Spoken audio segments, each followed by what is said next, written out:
मंच पर विराजमान लोट विधानसभा क्षेत्र के जनप्रतिनिधिगण, आसपास के इलाके से आए हुए मेरे पिता तुल्य बुजुर्गगण, माताएं और बहनें, भगत सिंह की भूमिका में खड़े मेरे नौजवान युवा साथियों, जब से चुनावी बिगुल बजा है, प्रत्येक पार्टी अपना दमखम दिखा रही है, लेकिन इस लोक विधानसभा के अंदर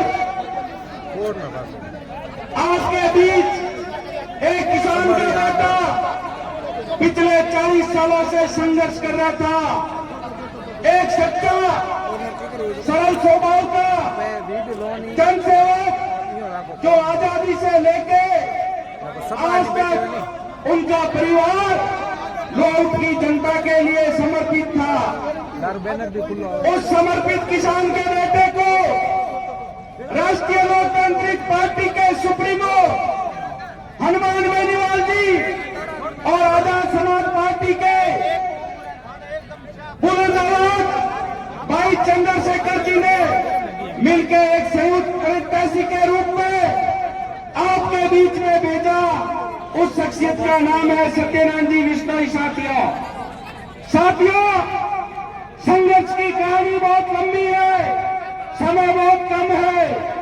2018 के अंदर हजारों हजार की तादाद में, लाखों की संख्या में किसान जवान के बेटे जयपुर की राजधानी के अंदर खुले आसमान के नीचे जिस झंडे को लेके आप गांव गाड़ी में बड़े गर्व के साथ घूम रहे हो, उस पार्टी के गठन का काम किया वो शख्सियत थी हनुमान बेनीवाल। साथियों,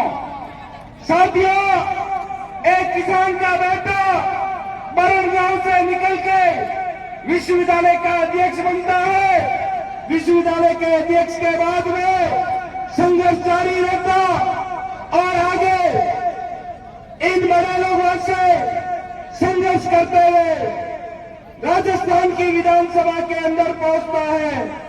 राजस्थान की विधानसभा के अंदर पहुंच के नेताजी ने यह प्रण लिया कि मैं मंत्री नहीं, संतरी बनके मेरी जनता की सेवा करूंगा।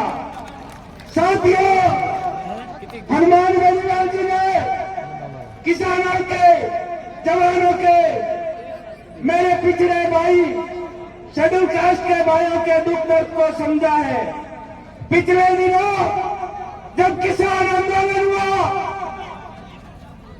1000 से ज्यादा किसान शहीद हो गए थे, लेकिन ये दोनों राष्ट्रीय पार्टियां एक शब्द नहीं बोली।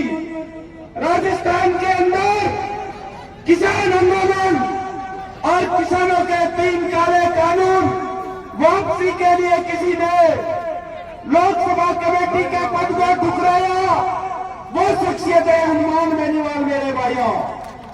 साथियों, लोग एक बस की कुर्सी नहीं छोड़ते हैं।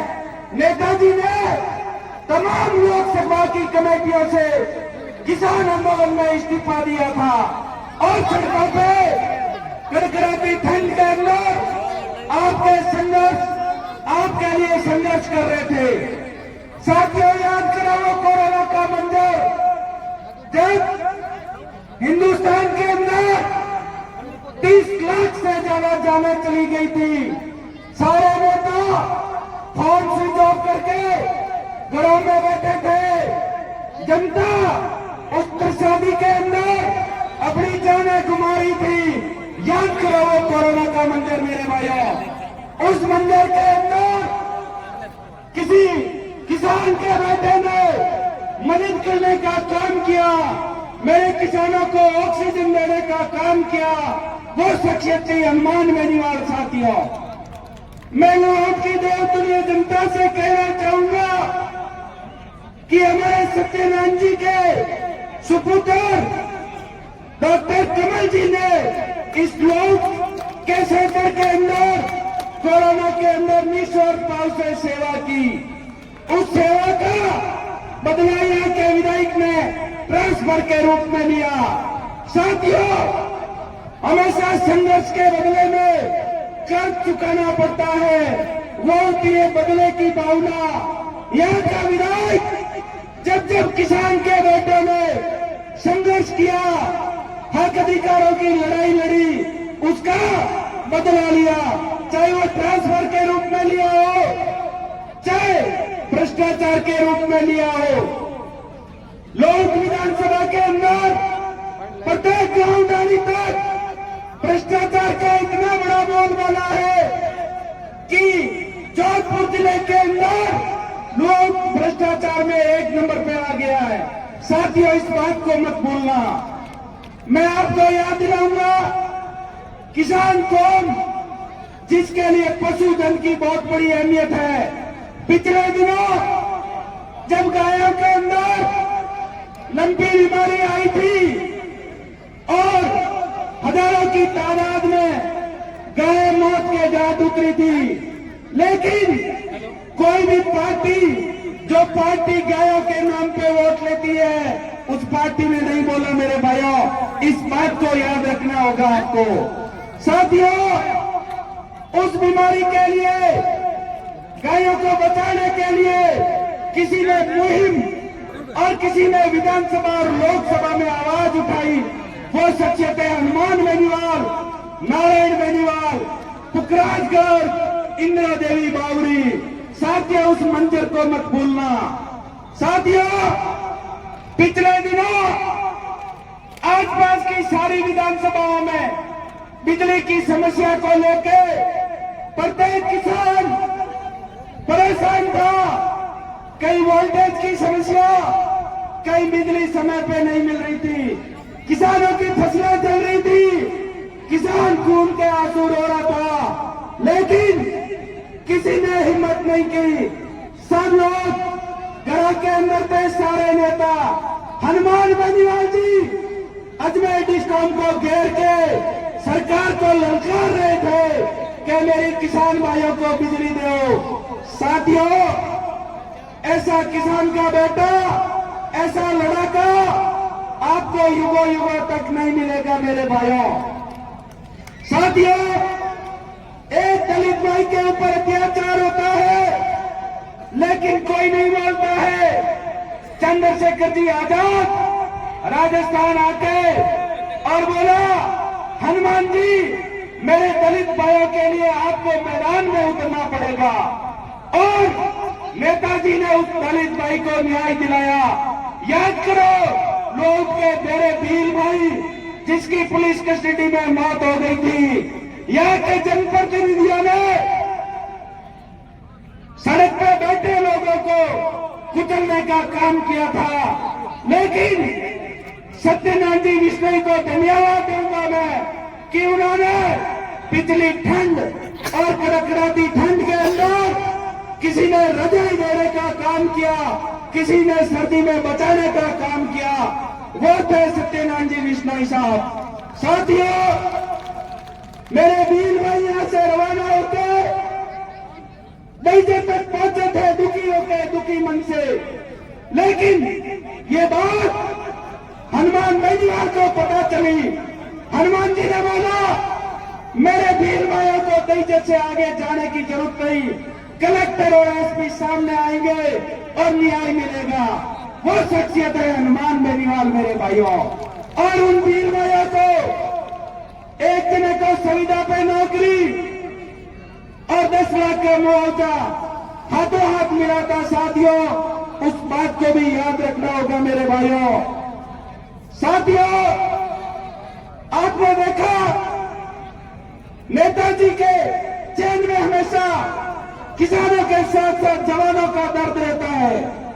पिछले दिनों मोदी सरकार के द्वारा एक कानून पारित किया गया, TOD, tour of duty. Army के अंदर मेरे किसान भाइयों के लड़के तैयारी करके देश सेवा के लिए जाते हैं, लेकिन पता चला कि ये नौकरी सिर्फ 3 साल की है साथियों। 3 साल के बाद एक किसान का बेटा हथियार चलाना सीख के वापिस घर आएगा तो आपको लगता है वो खेती का काम कर पाएगा? नहीं कर पाएगा मेरे भाइयों। मोदी जी ने इस किसान कौम को कुचलने का काम किया। साथियों, हमने टीओडी का विरोध किया कि हमारे आर्मी में जाने वाले भाई परमानेंट पूर्ववर्ती भर्ती प्रक्रिया में परमानेंट हो और पेंशन पे घर आए। जवानों में ये जज्बा है कि देश सेवा करेंगे, या तो रिटायरमेंट पे आएंगे या तिरंगा में लपेट के आएंगे, 3 साल बाद नहीं आएंगे। साथियों, आपने देखा किस प्रकार से ये सरकारें मिलाजुली का खेल खेल रही है। वसुंधरा की सरकार थी, राजस्थान के अंदर कालीन चोरी 200 करोड़ का घोटाला हुआ था, लेकिन कांग्रेस एक शब्द नहीं बोली। साथियों, कांग्रेस की सरकार के अंदर परिवहन घोटाला हुआ, लेकिन बीजेपी की सरकार एक शब्द नहीं बोली। मेरे भाइयों, यह है मिलाजुली का खेल इनका।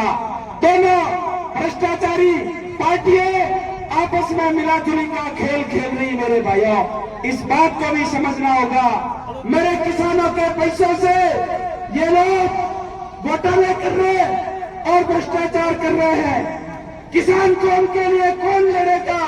मेरे शेड्यूल कास्ट भाइयों के लिए कौन लड़ेगा? साथियों, शंकर मीणा की हत्या होती है, लेकिन जो कहते हैं कि हम शेड्यूल कास्ट भाइयों के साथ, पिछड़ा वर्ग के साथ है, लेकिन कोई नहीं आया। वहां से पुकार आई, हनुमान जी हमारी मदद करो, और हनुमान जी रात की 2 बजे शंकर मीणा को न्याय दिलाने बारिश के अंदर निकल पड़े। याद करो वो दिन साथियों कि कलेक्टर एसपी एक किसान के खेत में आके और आरोपियों की गिरफ्तारी का आदेश किसान के खेत से निकालते हैं। वो शख्सियत है हनुमान बेनीवाल। मेरे भाइयों, साथियों, उत्तर प्रदेश से